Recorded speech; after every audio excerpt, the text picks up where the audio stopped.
Welcome, everybody, to another edition of the Winner's Circle Sports Betting Podcast. As always, I'm your host, Ross Benjamin. And as always, on a Monday, I'm joined by Mr. Doug Upstone of DocSports.com, one of the finest handicappers in the country. Today is our college football bowl edition.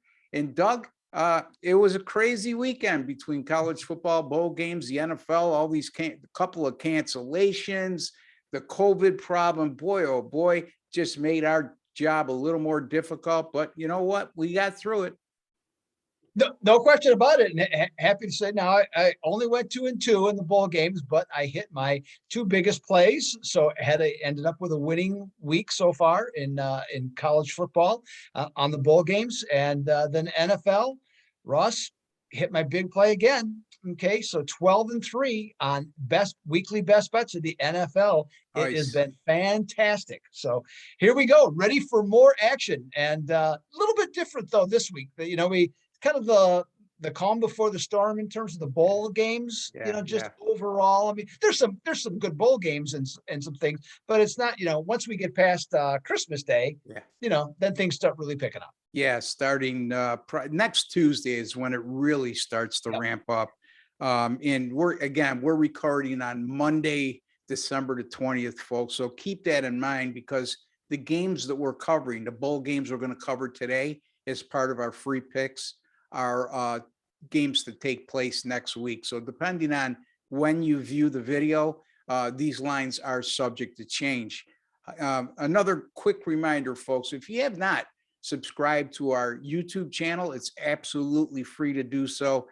Take a second, click that subscribe button, click that notification bell. You'll be notified automatically whenever we publish any of these videos, sports betting videos, with myself and Doug Upstone, myself and Chip Chirimbus, my solo videos for world-class sports betting advice. Doug, anything you want to share with the audience on what we saw so far in the college football bowl season? Well, for those that that saw this video last week, well, I asked you to do some homework, and I'm not one. Hey, I'm like any good teacher. I'm not one to just ask you to do the work. I'm willing to do the work. Okay, at the same time. So that's exactly what I come prepared with the first 8 bowl games. Some things of note. Okay, and some of the things people already, I would assume, know is that underdogs, they split the 4 games, but they went 6-2 against the spread. So that was certainly of note, and that is not in these first games. That's not that unusual. Now, the percentage of this is obviously high, but that's not unusual for these underdogs to do well early. There wasn't, at least in my opinion, any games that I thought were, everybody's always trying to look for motivation. I didn't really see anything where I thought motivation was a real problem, okay, for anybody. Seemed like everybody came to play. Some teams just played better than others, okay? And for example, I thought this was crazy myself, is that I think most would agree, if Conference USA wasn't the worst conference in the FBS this year, it was second. It was certainly a close second. Okay, if that's the case. But yeah, what did they do, Ross? They go 3-1 straight up, and 2-2 straight up, 3-1 against the spread, and they were real close to going 4-0, except for the big Louisiana comeback in the fourth quarter in the late game on Saturday. So that was one thing that caught my eye in particular. The MAC 0-3 straight up from that standpoint. So I would, for future games with the MAC, there's quite a few this week involving MAC teams. And so I'd consider being leery of MAC teams kind of going forward. Conference, played very little defense. So that's something, to consider there. And then in particular, totals. Okay. Yeah. All the totals were in the 50s and 60s, and they went 7-1 over. Okay. So just some observations of things, and just something to keep in mind as we go forward. Yeah. 7-1 over. And speaking of overs, I had App State and Western Kentucky over the total on our free pick video last week as part of our bowl selections. And Doug cashed in with Utah State as a straight up underdog winner over Oregon State. So we went 2-0 with our first 2 college football free pick bowl games of the year. And we'll look to continue that trend this week. You mentioned Conference USA. and how they may be, if not the worst they were the worst conference, if not one of the two worst conferences. Yeah, and despite that, yeah, I think I mentioned it to you. I might have mentioned it to Chip Chirimbus. I had UAB as one of my pace selections this past week, and my logic was quite simple. Sometimes I get away from the technical aspect of handicapping, Doug, at this time of year. You mentioned motivation, and I thoroughly believe this is a game that BYU was not motivated, and that's the angle I looked at it from. And once in a while, you hit it right on the nose, and that was one of those instances. Look, you got a UAB team that's less than a touchdown favorite against the number 12 team in the country, and that didn't make sense to me against a BYU team that played much tougher opposition than UAB. So, that's the one game that stuck out to me, probably because I had it and I won with it and I felt so good about it because I called the lack of motivation for BYU. So, and then, you look at the MAC, like you said, Doug, I mean, Eastern Michigan got embarrassed by Liberty. Toledo loses in the opening game of the bowl season against Middle Tennessee State, and then Coastal Carolina just waxed Northern Illinois. So you have to wonder. I mean, the MAC had a terrific bowl season last year, and like you told me off air, that's a rarity, though, Russ, for the MAC. And I agree, Doug. Going forward, I'd look to fade the MAC because obviously, if your conference champion is getting blown out against Coastal Carolina, I don't think that's not a good sign for things to come. I think they have 2 or 3 more games with MAC teams still that remain in any event. Yeah. There's actually 4 altogether. Oh, really?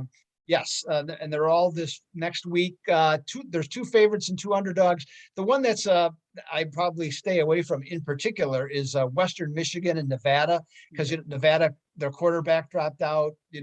Coaching change, and that line. I want to say the line moved double digits because I thought actually Nevada. Now, just off the top of my head, and correct me if I'm wrong here, but I thought Nevada was a 7-point favorite. Now I think they're a 7-point underdog. Okay, yeah, I'd have to look that one up. Yeah, but I know it's right there from that standpoint. Hey, now, Ross, I just wanted to throw this out. I don't want people to criticize you, okay, with comments on the videos, but the Northern and Coastal was actually a close game. It was 47-41. I take that back. I'm thinking of who was I thinking of? Liberty, or yes. Western Kentucky. Yeah, 47-41. That was a great game too. Yeah. So I'm just trying to protect you. Yeah, I appreciate that, buddy. Every once in a while, we're allowed to make a mistake, and we got to cover for each other. Northern Illinois actually covered that game. Again, Northern Illinois was the MAC champion, and they were close to, if not a double-digit underdog in that game. So what's that tell you what the odds makers think about the MAC?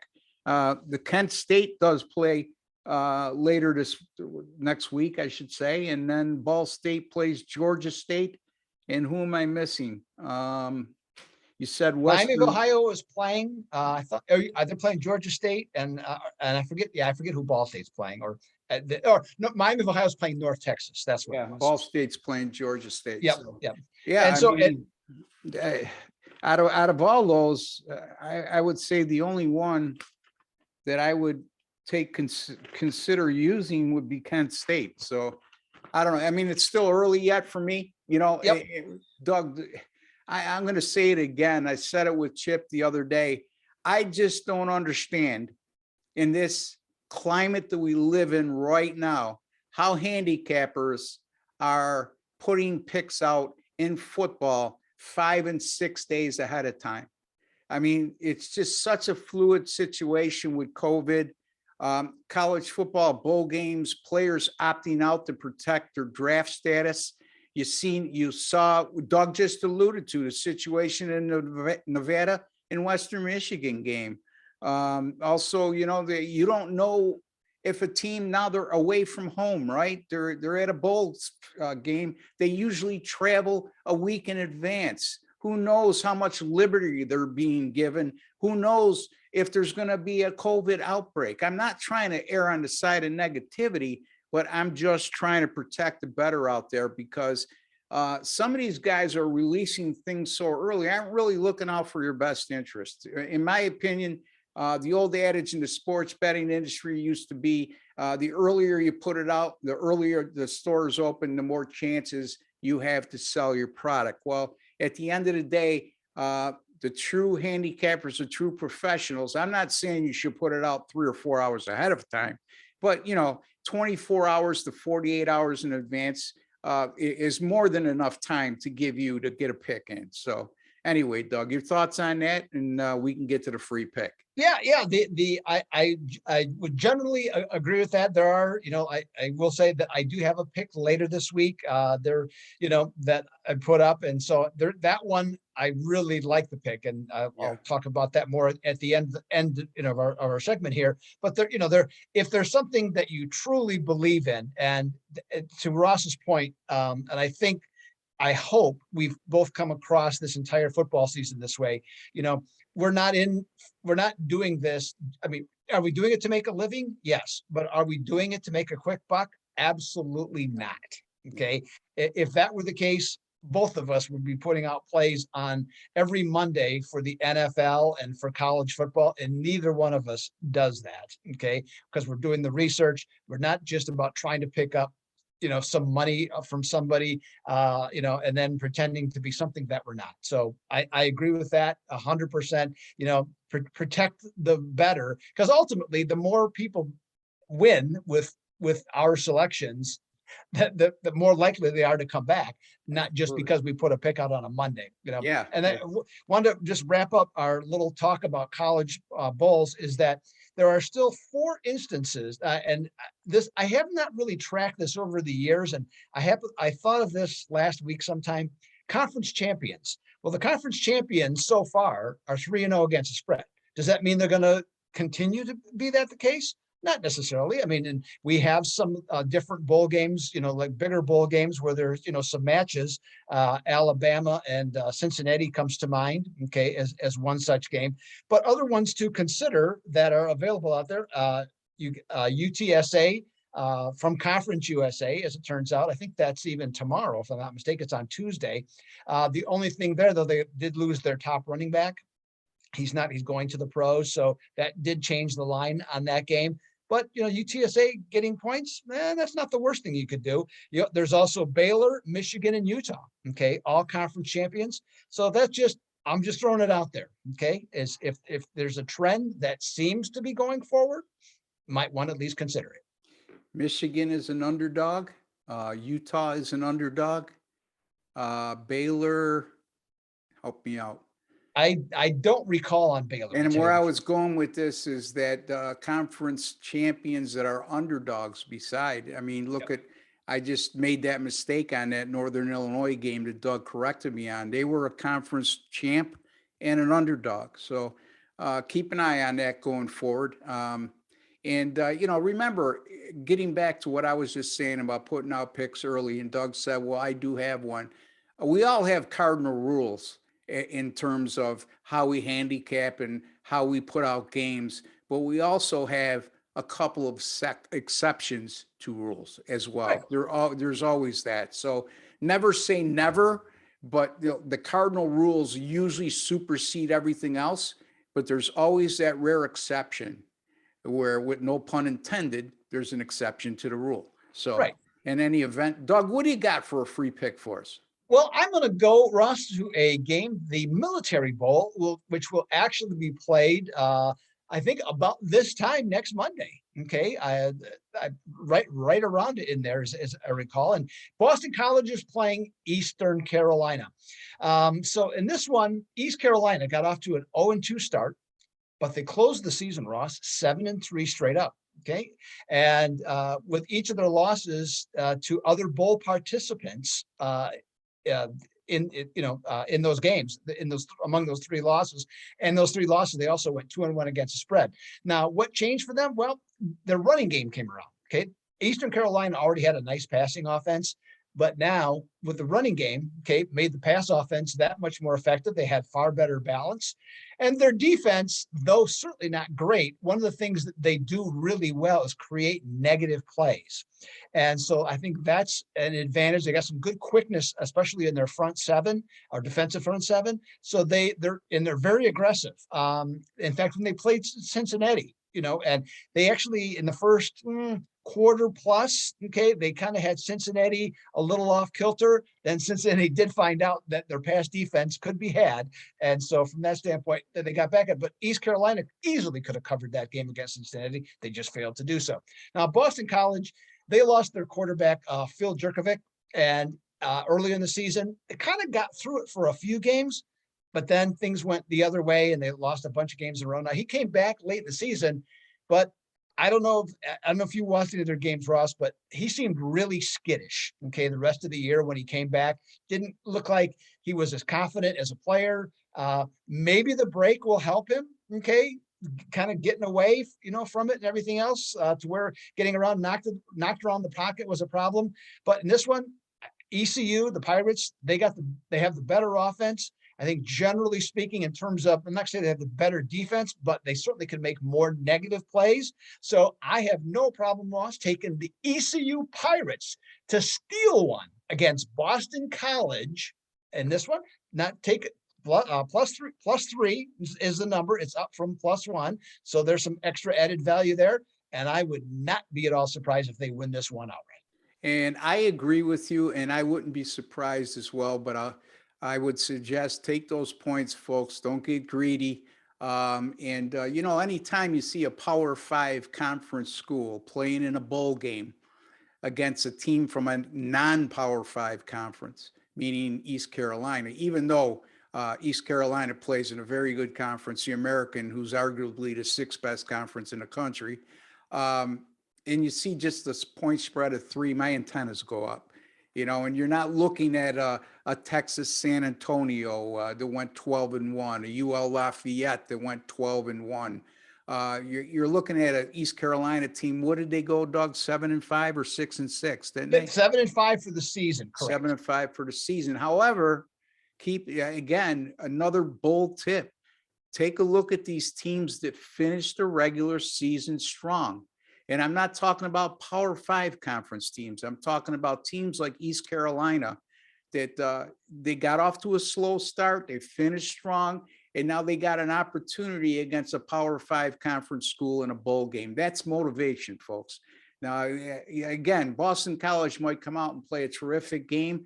However, my personal experience is an ACC team playing a team from the American in a minor bowl game in December. I don't see how inspired they're going to be. In terms of what you mentioned about BC's quarterback, I agree. After watching BC with and without him all year, I just think their offense is inept. And I think he's just a victim of not having a lot of weapons around him, because I agree with you, Doug. I agree with you. And I don't do that all the time. And I'm not doing it for the sake of just agreeing with you. He did look a little like he was playing on roller skates in the last couple games. Anyway, I'm going to take a look at the North Carolina State and UCLA game that will take place next Tuesday. That's the Holiday Bowl, and that will take place in San Diego, California at Petco Park, the home of the San Diego Padres, 8 p.m. Kickoff. Right now, NC State is a 1-point favorite. And this jumped out at me again because I look for little tidbits reading the lines here. And when you got a number 18 team in the country like NC State, and they're only laying 1 point at a neutral site in a bowl game against another Power 5 conference school like UCLA that's non-ranked, my antennas go up. They're just not that nice. The sports books, the odds makers, whatever whatever term you want to use, they're not that gracious, folks. And look, this is an NC State team where we playing a UCLA team that averages 441.5 yards per game of total offense. Since 2019, the Wolfpack have really struggled against good offensive teams. As a matter of fact, they've gone 1-12 against the spread when facing opponents that average 425 or more yards per game. UCLA finished the year very strong, going 3-0 straight up in ATS, won all of those games by 24 plus points, all against Pac-12 competition, albeit the bottom feeders of the Pac-12, but still they come into this game with confidence. And since last year, UCLA has gone 6-0 straight up in ATS after a win by 17 points or more. And like I just alluded to, they're coming off 3 straight wins by 24 points per more or more. So, and here's a betting angle, Doug. I like to look at straight up betting angles or money line angles, whatever you have you. Anytime you have a team like UCLA and their money line is between plus 135 to minus 155. Right now, the Bruins are anywhere from plus 100 to plus 105. And they're coming off 3 straight wins by 17 points or more, which I just touched upon. And they're facing a team that scored 31 or more in their last 2 games, which North Carolina State did.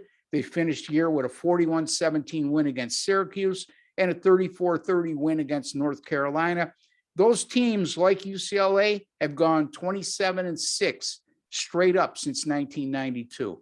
Again, I like to look at those because this supports the small underdog in this case. And when you get a point spread between 2.5, plus 2.5 and minus 2.5, I always look for a nice straight up angle, and especially if it favors the underdog. And this situation certainly calls for that. So I'm going to take UCLA here. I got a 1.5 out there. I saw at Heritage. So I'm going to take UCLA plus the 1.5 against NC State. And Doug Upstone, remind the folks again who you like and what you got going on this week. For the free play, I have the East Carolina Pirates. Take the +3 with the Pirates for next Monday's game. And as what Ross alluded to, keep an eye on the numbers, though. You never know. You might even be able to get a little more value. We got time for both plays, so just keep a close eye as to what's going on if you like what Ross and I just told you. Speaking of different things, I told you earlier that I had a good week with best plays in the Bulls, and so I have my first 7-unit play, which is going to go this Wednesday. Okay, coming up this upcoming Wednesday, the 22nd, I believe that is, and so ready to go with a play there. And looking ahead, I will of course have other plays. I don't have any other plays yet that I have worked on going beyond that Wednesday. So watch for me this upcoming weekend. I'll have some other stuff.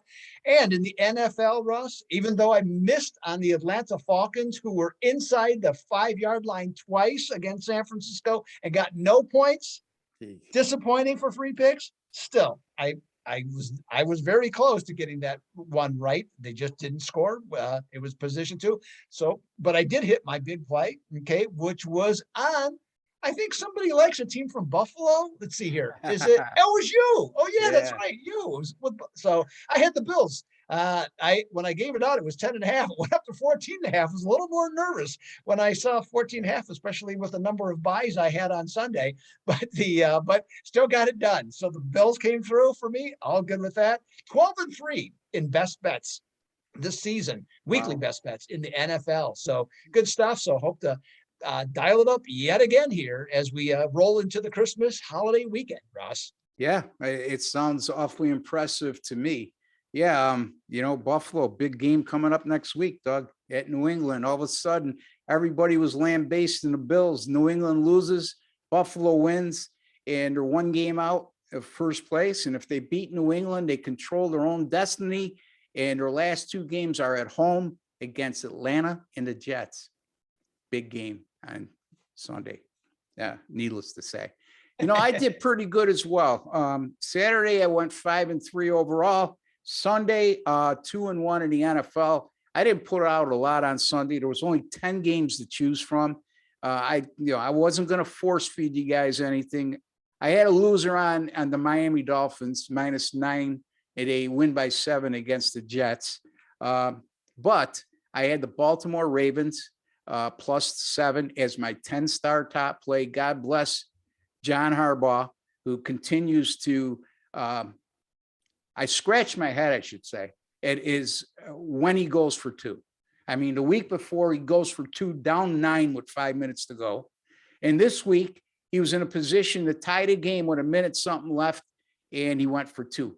But you know what? I was happy because he goes for two, he misses. I'm getting 7. He's going to try the onside kick, which we all know the probability of recovering one of those, and I win the game. So, and then I had the under last night, Doug, in New Orleans and Tampa Bay. You know what? I was telling Chip on our show, I don't know how New Orleans is going to score in this game. Lo and behold, how the hell is Tampa going to score? Who saw that coming? Raise your hand if you thought Tampa Bay was going to get shut out. Now put it down because you're a damn liar. Okay. So anyway, I won that game as well. Real quickly, Doug, 29-16 in college football with my last 45. That's good for 64%. 17-10 in the NFL. My last 27, 63%. All sports, 55-37, 60% with my last 92. And dime players during that time, which goes back to November 22nd, are up $14,290. All 10-star top plays, which are my best bets. And like Doug, I give out one of those per sport per day. Sometimes I don't give out any. 12-5 with my last 17. College basketball, 10-star top plays dating back to 2019, 82-53, 61% with my last 145. And NBA top plays this year, 5-1 with my last 6, and including 4-0 with my last 4. You could find me at rbwins.com. That's rbwins.com. Daily, weekly, monthly, annual packages, all right there. That's rbwins.com. Folks, I've been making a ton of money of late. My clients are making a ton of money. Join in, jump in. I'm on one of those rolls that usually goes 2 or 3 months. So still in the early stages yet. And you can find Doug at docsports.com. For Doug Upstone and Ross Benjamin, we'd like to wish each and every one of you a safe and happy holiday season. Good luck. God bless and take care, folks.